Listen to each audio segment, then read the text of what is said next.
4 personas que están diferentes, que están mirando, por ejemplo, un rinoceronte, y les pregunto, 4 personas en diferentes momentos históricos, diferentes lugares también, están mirando un rinoceronte y se preguntan, ¿qué es eso?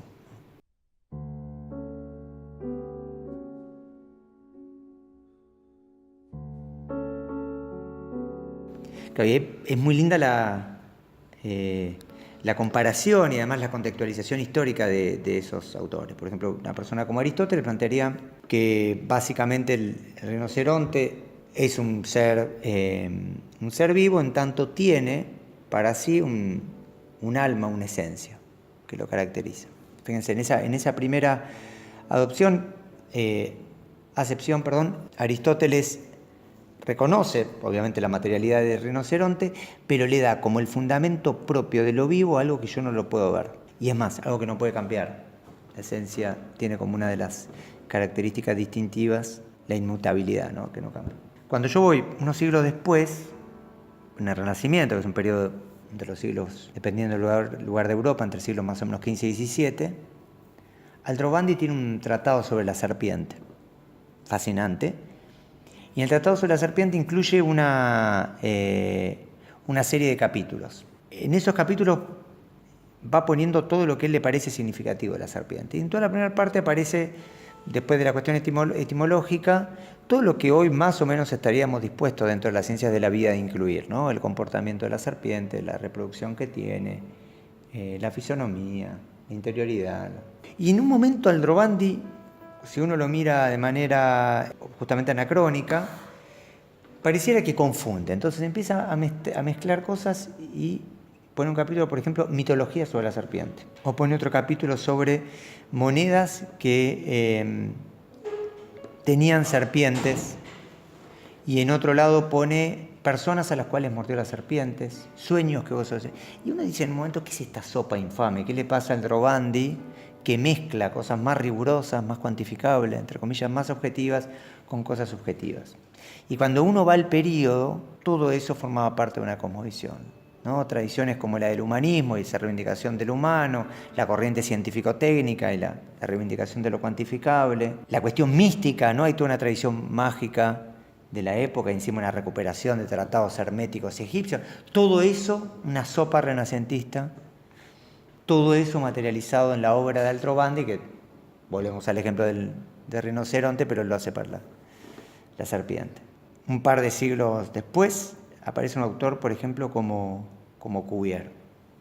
Cuvier, fuertemente atravesado por elementos religiosos, él en particular y sus seguidores todavía más,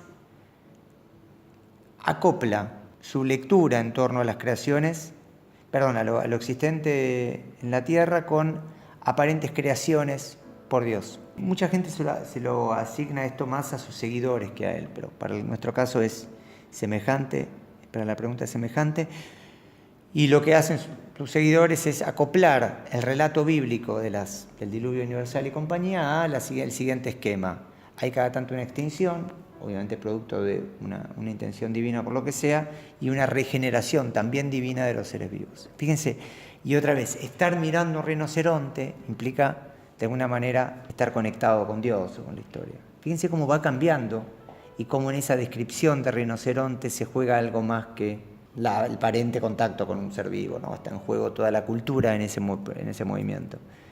Y el último autor que le prometí, Darwin, un autor mucho más conocido, un autor donde ya la tradición de lo cuantificable está muy consolidado dentro de las ciencias de la vida, se va a terminar de consolidar en el siglo XX, y donde además Darwin rompe con muchas de las cuestiones que hablamos antes, entonces contempla el cambio como algo propio de los seres vivos. Entonces el rinoceronte es un organismo como parte de una historia de organismos que sufrieron cambios, que tiene ancestros que son diferentes, que tiene casualidades que están mediadas. Fíjense que en los autores anteriores las casualidades no estaban marcadas, que son variables. En todos los casos anteriores no existía la variabilidad. Por ejemplo, uno va a Cuvier y en Cuvier lo que hay es un tipo de cosa. Y entonces ahí, para terminar de responder, tenemos 4 autores y en esa descripción de, por ejemplo, de un rinoceronte, se juegan culturas, se juegan valores, se juegan muchas cosas a la vez. Y en el fondo se juega, y con esto termino, una idea de producción del saber que combina elementos técnicos